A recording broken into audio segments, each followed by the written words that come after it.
सास का घूंघट पार्ट 4। अब तक हमने देखा कि देविका के ससुराल के आदमी औरतों को घर के अंदर नहीं आने दे रहे हैं। देविका उन्हें पुलिस में जाने की धमकी देती है, जिससे पूरे गांव में अफरा तफरी मच जाती है। तभी गांव का एक आदमी सरपंच को बुलाकर ले आता है। सरपंच उनके घर के बाहर का नज़ारा देखकर कहते हैं, जोगिंदर जी, ये आपके घर की औरतों ने कैसा हंगामा मचा रखा है। आपका घर तो संस्कारों की मिसाल था, लेकिन ये मैं क्या देख रहा हूँ। आपके घर की किसी औरत ने घूंघट नहीं कर रखा। सरपंच जी, हमारे घर की औरतों को इस देविका ने बहकाया है। हमने पहले ही इन सबको चेतावनी दी थी कि अगर ये घर से बाहर गई तो हम इन्हें घर में नहीं आने देंगे। अब ये देविका हमें धमकी दे रही है कि पुलिस को बुलाएगी। क्या? पुलिस? इस गांव का बरसों पुराना इतिहास रहा है। इस गांव में कभी पुलिस नहीं आई। गांव के सभी फैसले हमने मिलजुल कर किए हैं। जोगिंदर, तुम्हारे घर का फैसला पंचायत करेगी। सरपंच जी, आपने ठीक कहा। पंचायत दोनों तरफ की बातें सुने और जो भी फैसला पंचायत करेगी वो हमें मंजूर होगा। तो ठीक है, आज दोपहर को सभी गांव की चौपाल पर इकट्ठा होंगे और वहीं तुम्हारे घर का फैसला होगा। सरपंच वहां से चला जाता है।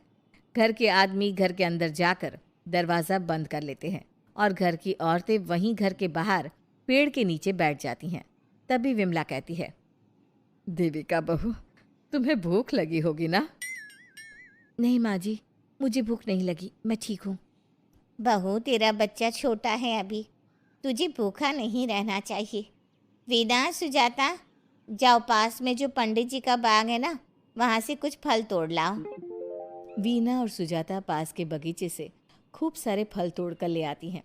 सभी औरतें फल खाती हैं। तभी देविका कहती है, आप सब घर से बाहर निकली, घूंघट उतार दिया तो इन मर्दों की इज्जत चली गई, लेकिन हम सब घर के बाहर भूखे प्यासे बैठे हैं। इस बात पर इन अहंकारी मर्दों को शर्म क्यों नहीं आ रही? हाँ देविका, तुम ठीक कह रही हो।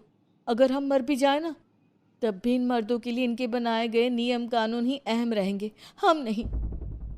सुजाता भाभी, मुझे तो सबसे ज़्यादा सचिन पर गुस्सा आ रहा है। उसने मुझसे लव मैरिज की थी, क्या क्या वादे किए थे कि मेरा साथ कभी नहीं छोड़ेगा, और आज उसने मेरा साथ छोड़ दिया। अपने बच्चे को एक बार भी नहीं देखा उसने। देवी का वो शुरू से ही ना डरपोक रहा है। लेकिन इन सारी बातों को छोड़ो, मुझे तो इस बात की चिंता हो रही है कि पंचायत में न जाने क्या फैसला होगा। पता नहीं वो इंसाफ करेंगे भी या नहीं। वीना दीदी, आपको अभी भी पंचायत से इंसाफ मिलने की उम्मीद है? अगर इस गांव की पंचायत में सच में इंसाफ करने की भावना होती तो सरपंच जी अभी हमें घर के अंदर जाने देते। देखा नहीं कितना जहर उगल कर गए हैं हमारे खिलाफ। तो बहू, अब हम क्या करेंगे? पंचायत तो हमारे खिलाफ ही फैसला सुनाएगी। पहले तो हम अपनी सारी बातें रखेंगे। अगर ये लोग नहीं माने तो आपको वही करना होगा जो मैं कहूँगी। लेकिन एक बात आप याद रखना, किसी भी सूरत में हम झुकेंगे नहीं, क्योंकि हम सही हैं। देविका सभी औरतों को समझा रही थी। तभी वहाँ एक गांव वाला आता है। आप सभी को पंचायत में बुलाया है। उस गांव वाले की बात सुनकर सभी औरतें पंचायत में पहुंचती हैं। वो देखती हैं कि उस पंचायत में सारा गांव इकट्ठा हो गया है। बहुत सारी औरतें लंबे लंबे घूंघट करके वहां आई हुई हैं। तभी पंचायत की कार्यवाही शुरू की गई और घर के आदमियों से पूछा गया कि वो घर की औरतों को घर में क्यों नहीं रखना चाहते। हमारे घर की औरतें ना तो घूंघट उतारती है और ना ही किसी डॉक्टर से इलाज करवाती है, और हमारे मना करने के बाद भी इन सब ने घर से बाहर कदम रखा, हमसे ऊंची आवाज़ में बात की। हमने इन सबको चेतावनी भी दी, लेकिन इन्होंने हमारी बात नहीं सुनी। अब ये सभी औरतें हमारे घर में नहीं रह सकती। अब औरतें अपना पक्ष रखें। ये कानून की किस किताब में लिखा है कि औरतों को घूंघट करना चाहिए? और अगर मेरे ससुराल की औरतें मुझे डॉक्टर के पास ना लेकर जाती तो ना मेरा बच्चा जिंदा बचता और ना ही मैं। लेकिन दाई अम्मा से हम इलाज करवा रहे थे ना। दाई अम्मा को कुछ समझ में नहीं आ रहा था। देविका का इलाज दाई अम्मा के बस की बात नहीं थी। काफ़ी देर तक दोनों पक्षों में बहस चलती रही। दोनों एक दूसरे पर आरोप प्रत्यारोप लगाते रहे, लेकिन दोनों पक्षों की बात सुनने के बाद पंचायत ने जो फैसला लिया उसके लिए तो देविका पहले से ही तैयार थी। दोनों पक्षों की बात सुनने के बाद पंचायत ने यह फैसला किया है कि सारी गलती महिलाओं की है। अगर वो अपने अपने पतियों से माफ़ी मांग लेती है और वादा करती है कि भविष्य में कभी ऐसी गलती नहीं दोहराएंगी, तो वो घर के अंदर प्रवेश कर सकती हैं। हमें पंचायत का फैसला मंजूर नहीं है। हमने कोई गलती नहीं की जो हम माफ़ी मांगे। और किस बात का वादा करें हम? हमने देविका की जान बचाई है, तो आप हमसे भविष्य में किसी की जान न बचाने का वादा ले रहे हैं क्या? अगर तुम्हें पंचायत का फैसला मंजूर नहीं है तो तुम सबको घर में नहीं, पुरानी हवेली में रहना होगा, जो अब खंडहर बन चुकी है।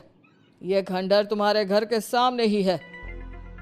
सरपंच जी, आपका फैसला सही नहीं है। एक बार और सोच लीजिए इस फैसले के बारे में। ओ शहर की छोरी, 4 किताबें क्या पढ़ ली, हमें सही गलत का पाठ पढ़ाएगी? तुझे पता नहीं कि पंचायत का फैसला यहाँ सदियों से चलता आया है और लोग उसी को मानते आए हैं। अच्छी तरह जानती हूँ सरपंच जी।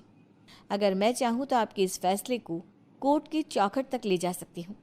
पुलिस को बुलाकर अभी घर के अंदर जा सकती हूँ। पंचायत और घर के आदमियों की शिकायत पुलिस में कर सकती हूँ और अपने बच्चे को उसका हक दिलवा सकती हूँ। लेकिन नहीं, मैं ऐसा नहीं करूँगी।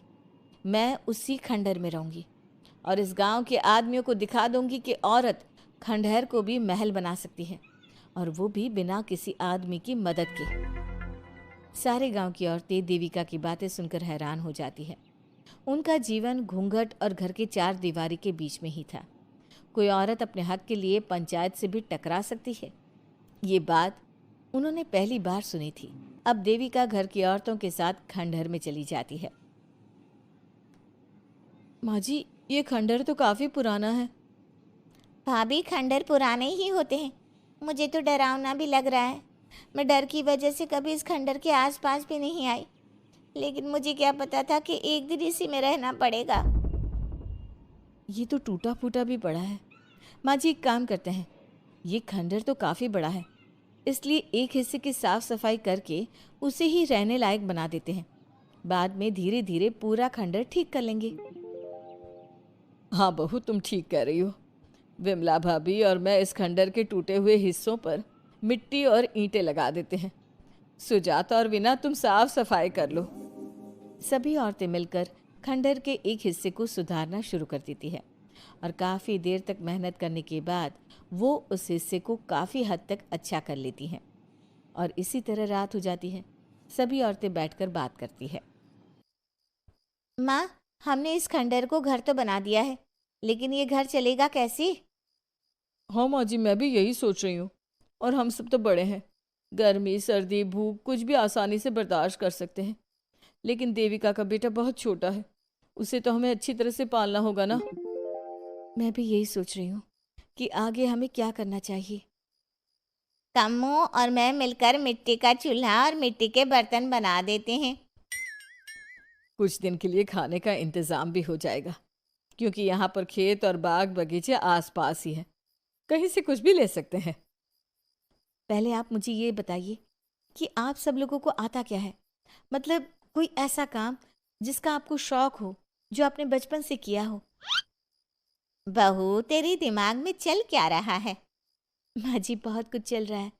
बस अब हमारा सारा ध्यान इस बात पर होना चाहिए कि हम अपने लिए अच्छे से अच्छा क्या काम कर सकते हैं। आप सब हिम्मत से और समझदारी से काम लो, फिर देखना हम इस खंडहर को भी महल बना देंगे। इसके लिए सबसे पहले हमें आत्मनिर्भर बनना होगा। देविका सभी को समझा रही थी, तभी उसका बेटा रोने लगा।